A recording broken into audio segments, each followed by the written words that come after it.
पाकिस्तान पर हुए बड़े हमले के बाद बौखलाया पाकिस्तान आज दिन भर तक पूंछ के कई सीमांत क्षेत्रों पर करता रहा फायरिंग, बरसाई गोले। पाकिस्तान के कोटली और रावलकोट से जवाबी कार्रवाई में जब फायरिंग हुई तो लोगों ने खुद को बंकरों में जाकर के सेफ किया। भारत ने जब पाकिस्तान में आतंकी ठिकानों को ध्वस्त करने के लिए हमला बोला, उसके बाद बौखलाए पाकिस्तान ने भी फायरिंग शुरू कर दी। पुंछ के आखिरी बॉर्डर पर हम लोग मौजूद हैं। आज दिन भर तक यहां पर फायरिंग चलती रही। लोगों में जरा सा डर भी था, लेकिन एक आत्मविश्वास था कि सरकार जो निर्णय लेगी वो बेहद ज्यादा महत्वपूर्ण लेगी पाकिस्तान के लिए, क्योंकि ये वही पाकिस्तान है जिसने इस जगह पर जहां पर अभी मैं मौजूद हूं, पुंछ के आखिरी बॉर्डर पर, यहां पर बार बार सीज फायर का उल्लंघन किया और कई लोग जो हैं उन्होंने यहां पर पाकिस्तानी की गोलियों से अपनी जान जो है वो गंवाई है। तो चलिए हम इस बंकर में चलते हैं, क्योंकि दिन भर जो पाकिस्तान ने नापाक हरकत की है यहाँ पर, उसके बाद यहाँ के जो लोग हैं वो बंकरों में आ गए हैं, लेकिन बंकर में रहने के लिए उनको कोई असुविधा नहीं हो रही है। मंजर हुआ रात भर, बिल्कुल बॉर्डर पर रहते हैं आप, सामने पाकिस्तान दिख रहा है। हम तो ये सामने तकरीबन 50 मीटर का फैसला होगा जी। तो रात को 1 बजे से शुरू हो गया फायर जी। बहुत फायर हुआ, लेकिन बच्चे छोटे वो डर जाते हैं। तो हमने तो बहुत बार ये देखा है फायर। इससे पहले 47 थोड़े बेरे से पहले गुजर गई, लेकिन 65 में मुझे थोड़ी याद है, 71 के भी मुझे याद है थोड़ी। बिल्कुल।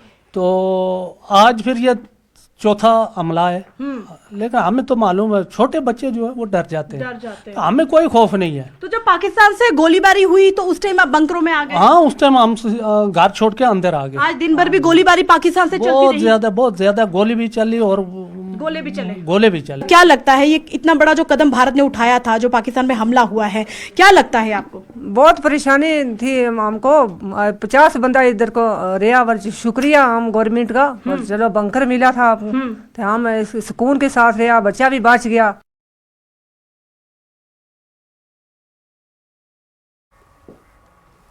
उन्होंने धर्म पूछकर मारा था, हमने घर में घुसकर मारा। ये हमारा धर्म था, धर्म न्याय का, धर्म बदले का, धर्म नापाक हरकत पर सबक सिखाने का। यह हिंदुस्तान का इंतकाम था, यह पहलगाम हमले का अंजाम था जो आज आतंकिस्तान भुगत रहा है। आज पाकिस्तान करा रहा है, खून के आंसू रो रहा है। जब भारत का टूटा सब्र तो आतंकियों की सेना ने खोदा था कब्र।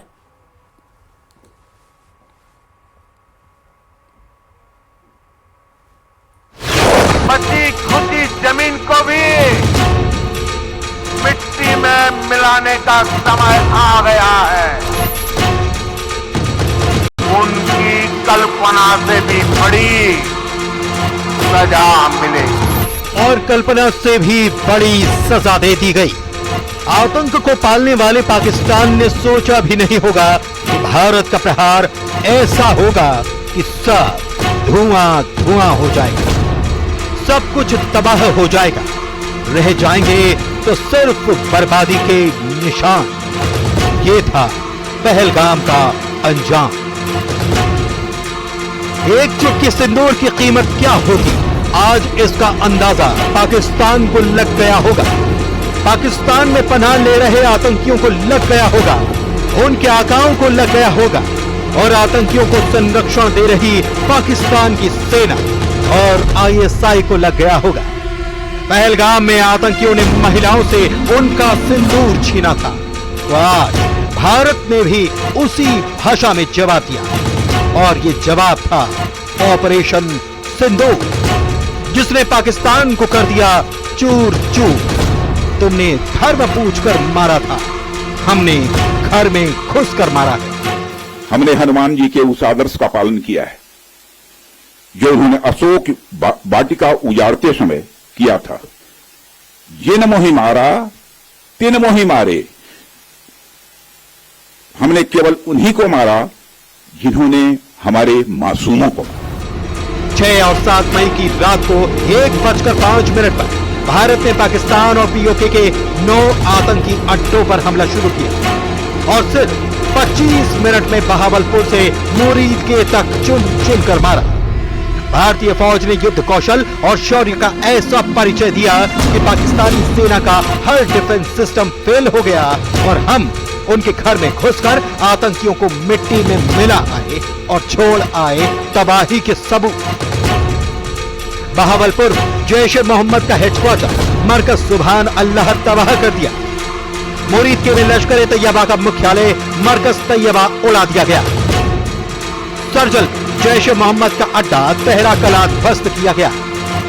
सियालकोट में हिजबुल मुजाहिदीन का ठिकाना मैमूना जोया जमींदोज कर दिया गया। बरनाला में लश्कर-ए-तैयबा का मरकज अहले हदीस मिट्टी में मिला दिया गया। कोटली में जैश-ए मोहम्मद का मरकज अब्बास तबाह किया गया। कोटली में हिजबुल मुजाहिदीन का मरकज राहिल शहीद ठिकाना ध्वस्त किया गया। मुजफ्फराबाद में लश्कर-ए-तैयबा का शावई नाला कैंप उड़ाया गया और मुजफ्फराबाद में जैश-ए मोहम्मद का सैयदना बिलाल कैंप भी नेस्तनाबूद किया गया। 22 अप्रैल को पहलगाम में हुए विभत्स आतंकवादी हमले के शिकार मासूम नागरिकों व उनके परिवारों को न्याय देने के लिए लॉन्च किया गया था।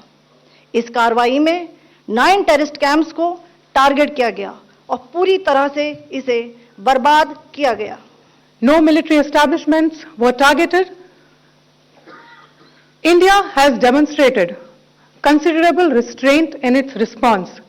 However, it must be said that the Indian armed forces are fully prepared to respond to Pakistani misadventures, if any, that will escalate the situation.